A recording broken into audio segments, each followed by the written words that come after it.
deur saam te lees uit Psalm 37 vanaf vers 23. Die Here bepaal die koers van die mens met wie se pad hy tevrede is en hy ondersteun hom. As so iemand val, bly hy nie lê nie, want die Here help hom op. Ek was jonk en het oud geword, maar nooit het ek 'n regverdige verlate gesien of dat sy nageslag brood soek nie. Hy is altyd vrygewig, hy leen uit sonder rente. Met sy nageslag sal dit goed gaan. Rondom ons tema, oud maar nie koud, deur God se bou, deel 4 vandag. Ons het die afgelope paar Sondae gekyk en gesê dat Dawid kyk terug eintlik op sy lewe in hierdie Psalm en vra, maar wat het ek alles van die Here geleer nou dat ek oud geword het? Wat het ek van die lewe geleer, maar wat het ek bovenal van God geleer? En die eerste ding wat hy gesê het, wat hy geleer het, is dat God stuur jou op sy pad. God bring jou waar jy moet wees, sodat jy kan word en wees wat God wil hê dat jy moet wees. En al lyk die paai vir jou baie keer de mekaar en jy wonder wat is die uitpunt, weet dat God jou hier gebring het, in hierdie plek van jou lewe, sodat jy kan word en wees wat hy wil hê. Die tweede ding wat ons gesien het, is dat God versorg jou op hierdie pad. Maar dat 'n mens net hierdie sorg van God regtig belewe, as jy bereid is om die verantwoordelikheid vir jou sorg en jou toekoms aan God oor te gee, in plaas daarvan om self die CEO van jou finansiële sake te wees. En die derde ding wat ons gesien het, God seën jou met sy sorg. God gee vir jou daaglikse brood, dit wat jy nodig het, nie altyd wat jy wil hê nie, maar wat jy nodig het. En dit maak 'n mens op die ouende vergenoegd. En vandag is ons by die 4de punt. God seën jou met sy sorg, sodat, en daar's 'n rede voor, sodat jy vrygewig kan wees. Dis die verrassende deel wat hier in Psalm 37 kom. Wanneer Dawid so terugkyk op sy lewe, dan sê hy die volgende, hy sê, hy het geleer om op God te vertrou vir sy sorg. En dat God nie net alleen vir hom voorsien in sy daaglikse behoeftes nie, maar dat God ook vir hom en sy nageslag sorg vir die toekoms. En omdat hy van God afhanklik is en nie van sy eie planne en sorg nie, het hy geleer om vrygewig te wees soos God. Dis daardie gedeeltetjie wat hy gesê het, die regverdige sal altyd vrygewig wees, hy leen uit sonder rente. Hy sê, in hierdie proses het daar iets met hom gebeur, dat hy kon sien dat iemand wat aan die Here behoort, daar gebeur iets met hom, dat hy geleer het om nie van sy besittings en van sy geld afhanklik te wees nie, om daarin vas te klou nie, maar dat hy dit sonder vrees kan aanwend en gebruik om ander mee te help. Dit is wat vers 26 sê. En dan sê Psalm 112 vers 5, gelukkig is die man wat hom ontferm en uitleef. Hy sê gelukkig, geseënd is die man, die persoon wat hom ontferm en uitleef. En ja, hierdie Psalm praat van geld en besittings, in geval jy gewonder het daaroor. So, vanoggend wil ek vra, wat beteken vrygewigheid? Vrygewigheid, in daardie woord is dit opgesluit. Vrygewigheid beteken dat jy vry is om te kan gee. Vry van al die beperkings wat jou daarvan weerhou en terughou om met oorgawe en met blydskap te gee. En dat is dit nou maar vanoggend vir mekaar sê. Toe ons sommer reguit sê vir mekaar. Vrygewigheid kom by die meeste mense nie van self nie. Dit is so. Vrygewigheid kom by meeste mense nie van self nie. Baie van ons het hierdie inherente geneigtheid om vas te klou aan ons geld en ons besittings. Hulle sê mos van die eerste woorde wat 'n baba leer, sonder dat hy dit by iemand geleer het, is om te sê, myne. En jy kan sien hoe 'n baba al beklei oor sy speelgoed om dit te bou, as 'n ander baba dit wil vat, dis myne. En in die lewe het ons al hierdie dinge ontwikkel om jaloers te wees op mense wat meer as ons het, dat ons soort van onvergenoegd raak.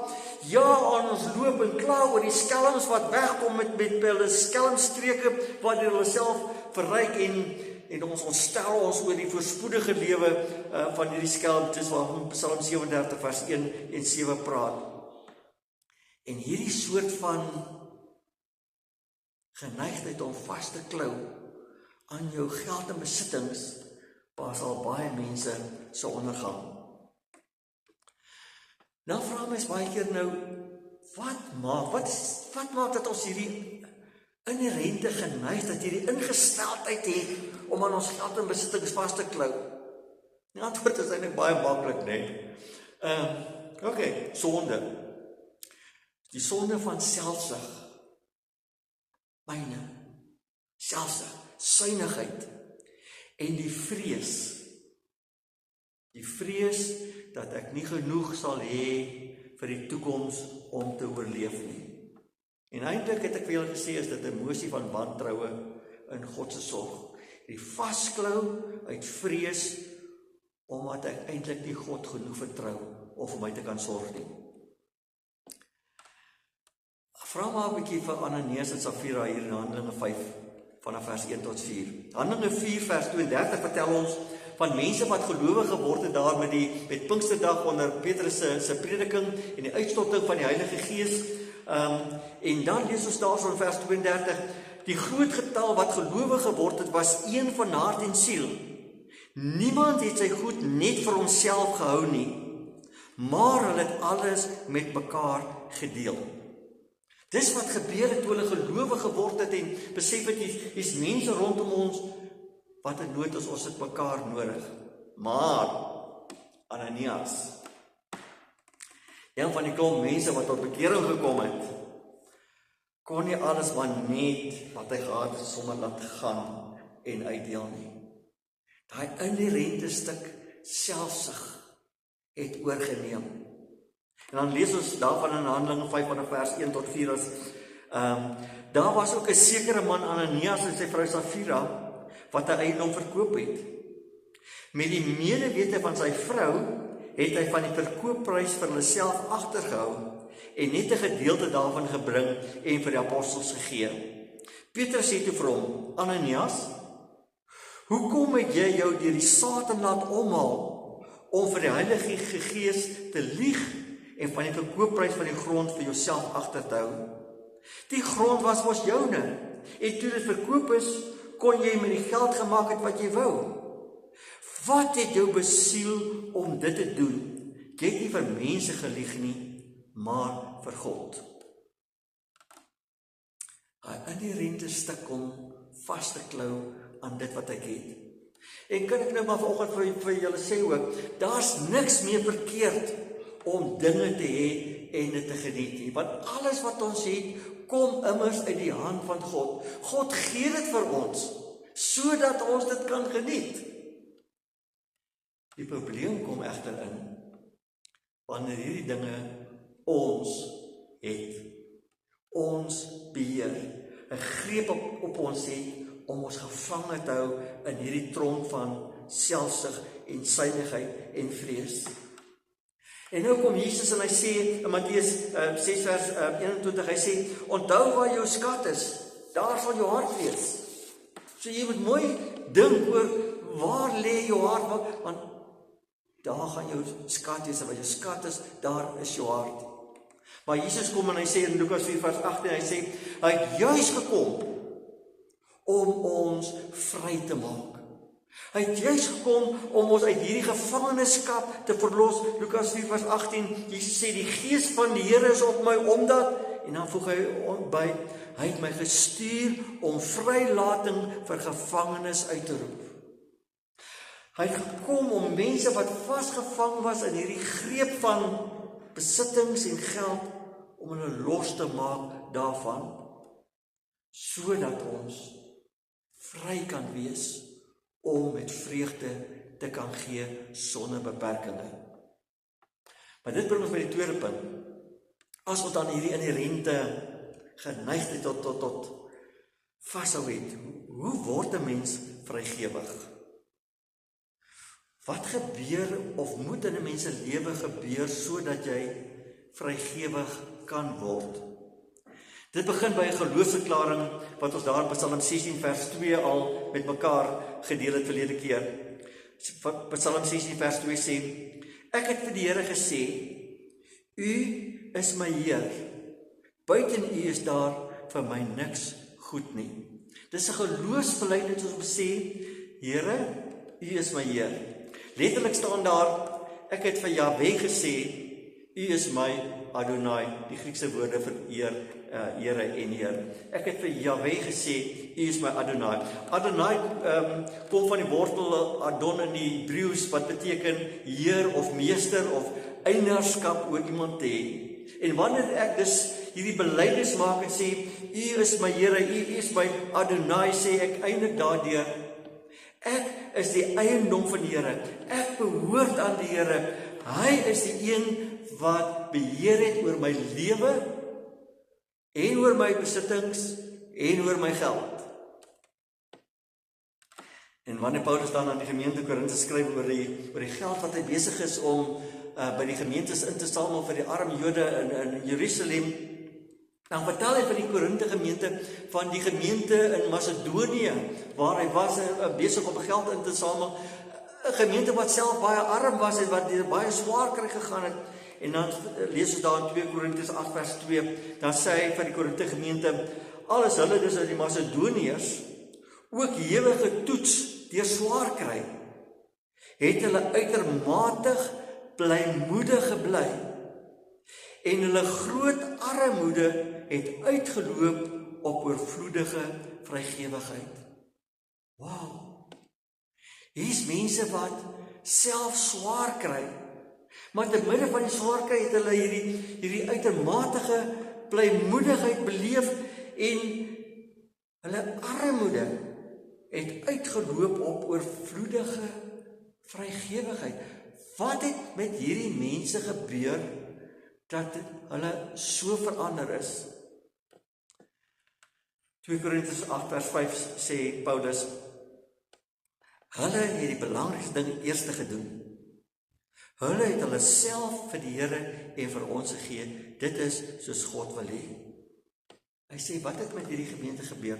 Hulle begin deur hulle self vir die Here te gee. Te sê, Here, U is die Adonai, U is die heerser van my lewe en alles wat ek het. En daarom gee ons onsself en alles wat ons het aan U. Ek word eers vrygewig wanneer ek by God begin.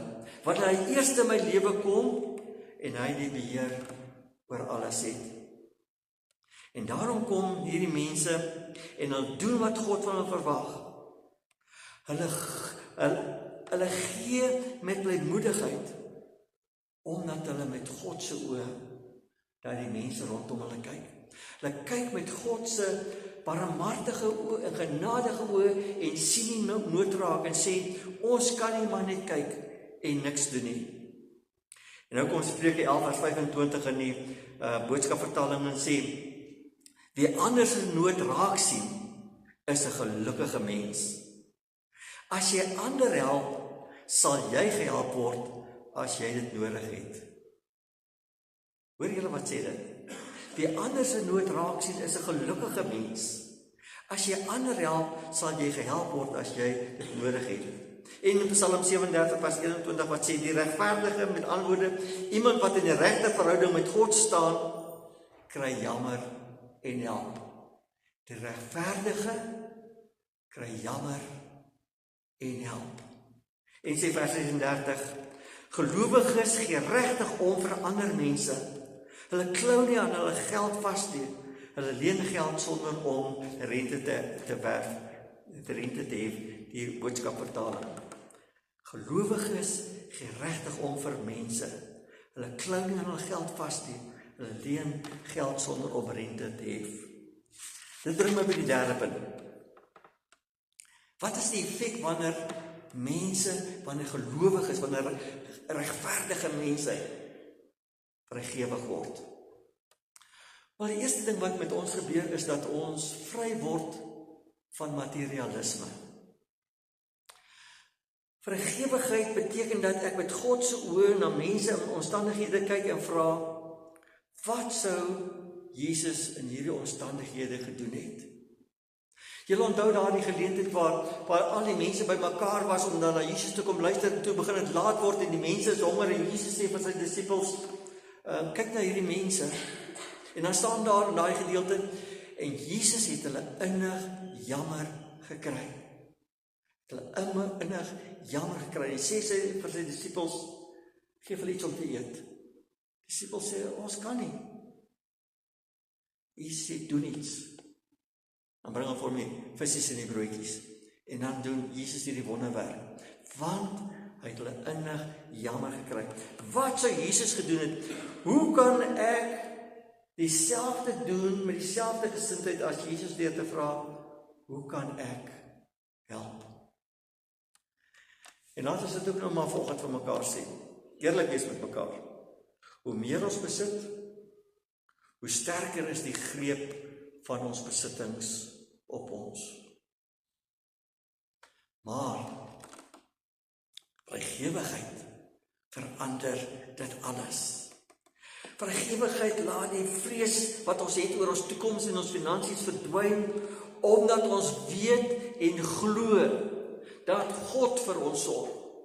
Dit is nie ons bankrekening, dis nie ons beleggings nie, dis nie ons besittings wat vir ons toekoms sorg nie, dis God wat vir ons sorg. En daarop sê Jesus in Matteus 6 vers 33, wat ons vanoggend ook gesing het. Wanneer ons God se koninkryk eers soek, die koningsheerskappy van God, en dit wat vir hom reg is, ons prioriteit maak, dan weet ons God sal al die ander dinge wat ons nodig het vir ons gee.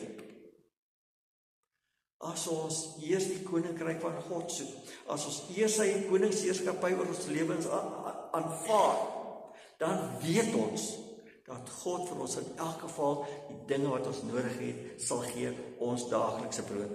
Want ons God is groter as ons omstandighede. Ons God is groter as die rentekoerse, as die inflasie, as die rand-dollar wisselkoers. God is groter as dit alles. En as hy sê dat hy vir ons sal sorg, dan kan ons hom maar op sy woord neem. So, vrygewigheid bevry ons van materialisme. Maar tweedens, ons ervaar die vreugde van gee. Kyk, Kersfees is maar 'n tyd van gee, né? Spesiale tyd van gee. Is dit nie lekker om te sit en dink, wat kan ek vir iemand gee wat vir daardie persoon iets spesiaals sal wees, vir daardie persoon vreugde sal gee, en daai hele proses van iets gaan maak of koop om vir die persoon te gee, is dit nie 'n lekker gevoel nie? Is dit nie lekker om vir iemand iets te gee en te weet, dit beteken vir daai persoon iets, dit verander dalk daardie persoon se lewe totaal, sonder dat jy dit beplan het. Maar daai vreugde om te kan gee. En weet julle wat? Dis nie net jy wat die vreugde ervaar wanneer jy gee nie. Dit maak ook vir God bly wanneer ek en jy gee. Want sê 2 Korintiërs 9 vers 7, God het die blymoedige gewer lief. God is lief vir mense wat geld met blydskap weggee, sê 2 Korintiërs 9 vers 7. Dit maak God se hart ook bly wanneer hy sien dat sy kinders met blydskap en oorgawe gee. En nou sê 2 Korintiërs 9 vers 11 in die Afrikaanse Bybel vir almal, God sal vir julle genoeg gee van alles, sodat julle altyd graag vir ander mense sal wil gee. God sal vir julle genoeg gee van alles, sodat julle altyd graag vir ander mense sal wil gee. Om te gee, vrymoedigheid te hê om te gee, maar gee vir jou absolute vreugde. Maar die effek van vrygewigheid is ook derdens dat ons al hoe meer en meer daardeur God se beeld aan die wêreld vertoon. Ons God het na ons as mense gekyk. Ons was in dolle vaart op pad hel toe was as gevolg van ons sondes. En God het ons innig jammer gekry. Hy kon dit nie oor sy hart kry om ons te los om in die hel te beland nie. En daarom gee hy vir ons die beste wat hy kan gee. Hy gee vir ons sy seun om aan 'n kruis te sterf sodat ek en jy gered kan word. Dis God se hart vir ons. Onvoorwaardelike genade vir mense soos ons om ons uit ons sonde gemors te red.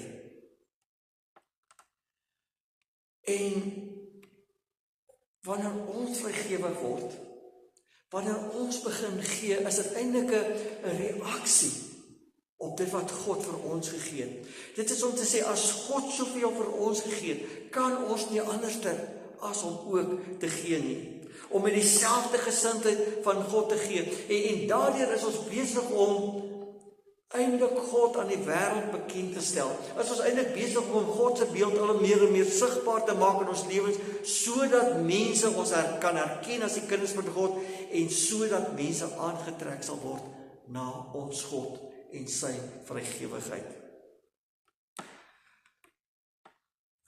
Wanneer ons begin om mense raak te sien wat regtig swaar kry. Wanneer ons begin raak sien mense wat rondom ons is en wat minder as ons het, wat letterlik nie weet waar hulle môre se brood vandaan kom nie, dan word ons God se hande, se hart, se beursie om te help. Dan begin ons doen wat God sou gedoen het as hy letterlik hier nog op aarde was, maar nou doen hy dit in en deur en met ons. Help ons soos wat God op die ouende help. En so word iets van God se liefde, iets van God se omgee, iets van God se hart sigbaar deur my en jou. So God sorg vir my en jou sodat ons sy sorg sigbaar kan maak deur ons vrygewigheid. En nou moet ek vra, hoekom is dit so dat wanneer die dominee die dag oor geld preek en besittings preek, hy op mense se tone begin trap? Hoekom is dit so dat mense begin ongemaklik rondskuif en begin afsluit oor wat die dominee nou te sê het, en die dominee agterna beskuldig dat hy net oor geld preek en dat hy die oorsaak is dat mense nie meer kerk toe kom nie, want hy preek net oor geld? Kom ons daardie soort van ongemaklikheid oor geld. En as ons nou regtig eerlik met mekaar wil wees vanoggend,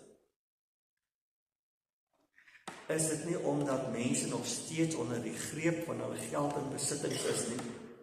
Is dit nie omdat geld hulle lewe nog steeds beheer en dat hulle vrees dat as hulle van ietsie daarvan met afstand doen, dat hulle nie genoeg sal hê om vir hulle self te sorg nie. Is dit nie omdat hulle huis op sand gebou is in plaas van op die rots gebou is? Dink 'n bietjie hieraan. Wanneer Jesus weer kom vir die finale oordeel, gaan hy nie vra hoeveel keer was jy in die kerk nie. Hy gaan nie vra hoeveel keer het jy jou Bybel oopgemaak nie. Hy gaan self eers vra hoeveel keer het jy gebid nie. Hy gaan vra, wat het jy gedoen aan die mense wat honger was? Wat het jy gedoen aan die mense wat sonder klere was? Want sover jy het een van die geringstes gedoen het jy dit vir hom gedoen.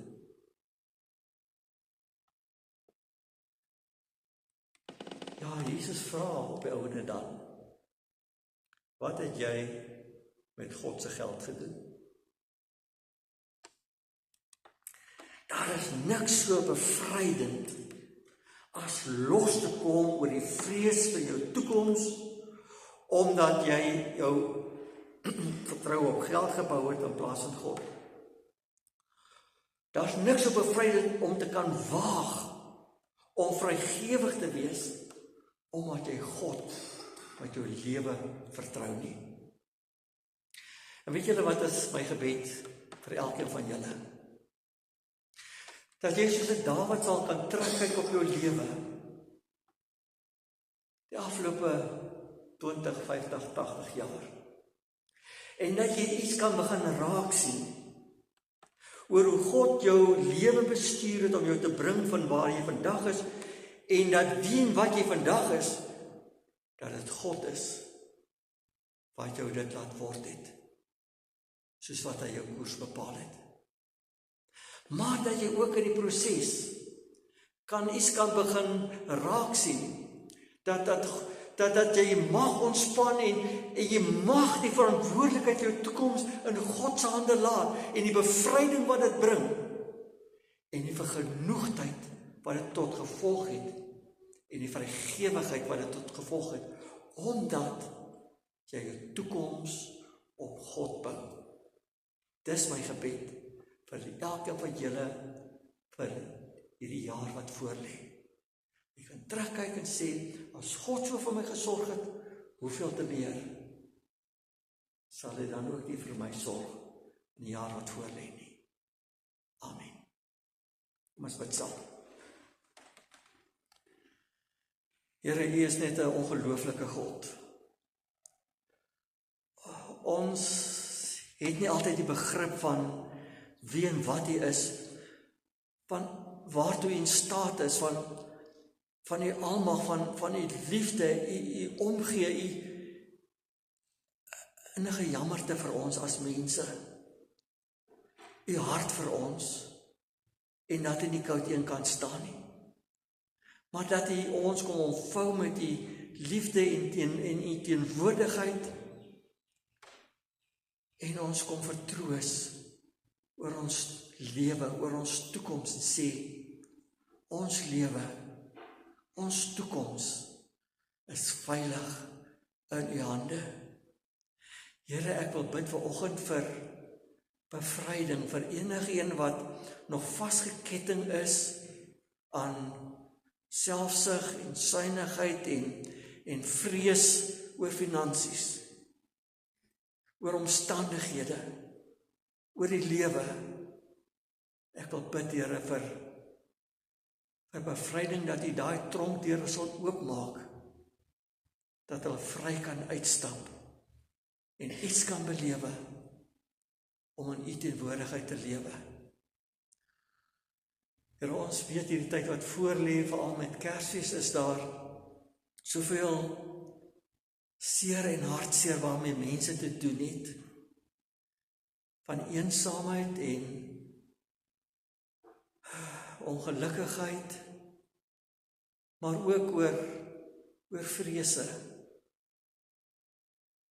Ek wil bid, Here, dat U Heilige Gees ons lewens so vol sal maak, dat ons weg sal kyk wanneer die golwe wat oor ons spoel, en na U sal kyk en net sê, Here, help, en weet U is daar vir ons. Dit bid ons in die naam van Jesus die Here, aan wie alle mag in hemel en aarde behoort. Amen. Gemeente, ontvang die seën van die Here en gaan huis toe ook met sy vrede, want die Here sal julle seën en julle beskerm. Die Here sal tot julle redding verskyn en julle genadig wees. Die Here sal julle gebede verhoor en aan julle vrede gee. Amen.